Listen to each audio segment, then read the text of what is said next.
Luxfery.net představují modulový systém pro stavbu luxferových stěn X-Metal.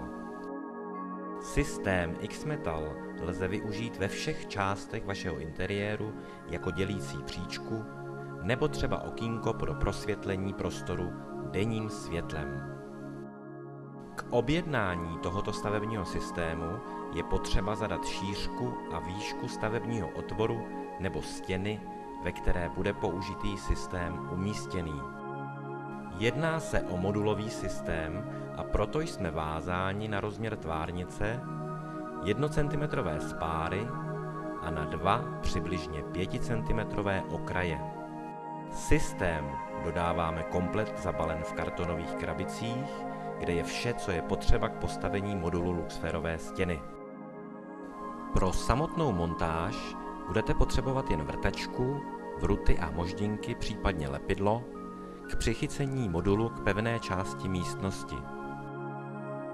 V balení najdete 4 kusy U-profilu, 2 na výšku a 2 na šířku stěny. Rozměry najdete v technickém výkrese z objednávky.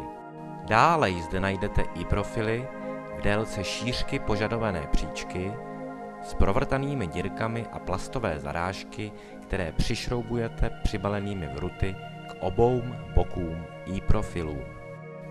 V samostatném balíku najdete horizontální profily, také ve tvaru I, se 2 otvory po obou stranách, do kterých se zasunují plastové závlačky, které jsou také součástí balení. Poslední položka jsou 2 pásové profily s provrtanými dírkami.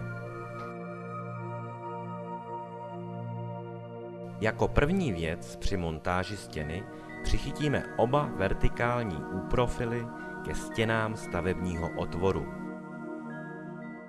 Poté zasuneme jeden z pásových profilů do jednoho z horizontálních U-profilů a celý komplet zasadíte mezi vertikální U-profily.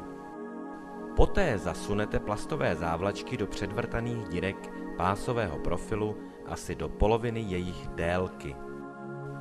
Na zasunuté závlačky nasadíte horizontální i-profily a mezi ně jednoduše vsunete luxferové tvárnice.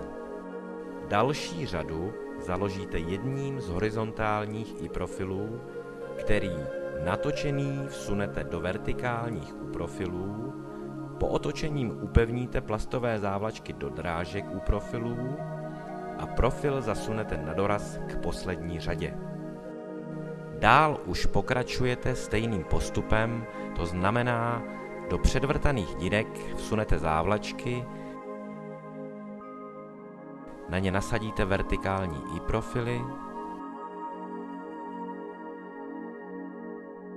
mezi ně vložíte luxfery a založíte další horizontální i-profil až do vystavění poslední řady.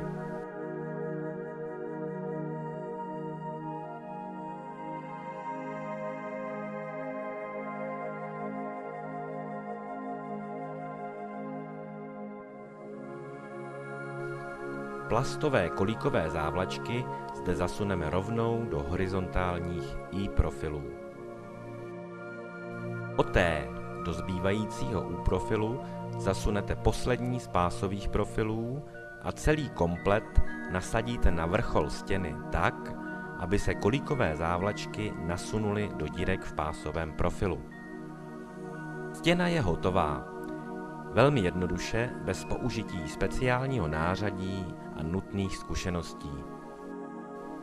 Jako noční oživení prostoru je možné do X-Metal systému zabudovat svítící luxfery X-Light.